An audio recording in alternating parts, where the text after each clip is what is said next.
چې سوشل میډیا استعمالوو په کار دا دی چې دا د یو ترغیب په طریقه باندې استعمال کړو.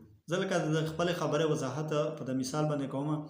مثلا ته په خبرونو کې واورېدل چې انډیا والا سپوږمۍ له وختل، انډیا والا ایټم جوړ کړل، فلاني ملک والا داسې وکړل، جاپان د هغو ټکنالوژي مخکې لاړله. نو ته چې کله د دغه خبرې اشتهار کوي، دا خبره کله مخکې بوځې، نو ته به د نیګټیو خبره کله هم نه کوې چې مونږ ملک څه وکړه، مونږ ملک داسې دی، مونږ ملک داسې دی، مونږ خوار یو، ذلیله یو، تباه یو. بلکې ته چې کله د هغو نورو ملکونو د ترقۍ خبره کوې، نو ته به د یو ترغیبي شکل ورکوې چې مونږ لا کوشش کول پکار دی چې مونږ خپل کامیاب کړو. پاکستان دی مثلا په دې کې کرپشن شروع دی، غلا پکې شروع ده، څه پکې شروع دي.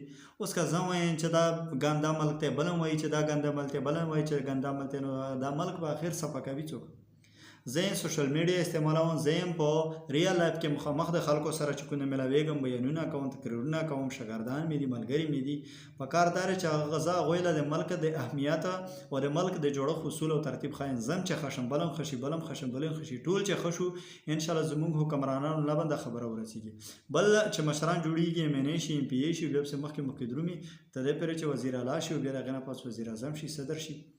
نو دغه خلک زمونږ په قبضه کې دي، زمونږ په لاس کې دي. خو حدیث مبارک راځي چې اعمالکم اعمالکم، ستاسو خپل عملونه ستاسو مشران دي. اول ذهن زما خپل عمل ګنده دی، زما په خپل عمل کې غلا ده، زما په خپل عمل کې حسد دی، کینه ده، ظلم زیاتی دی پکې. نو زه څنګه الله رب عزت په ما باندې داسې مشران مسلط کړي چې هغه رحمدل وي، هغه په ما باندې مین وي، هغه زما خیال ساتي.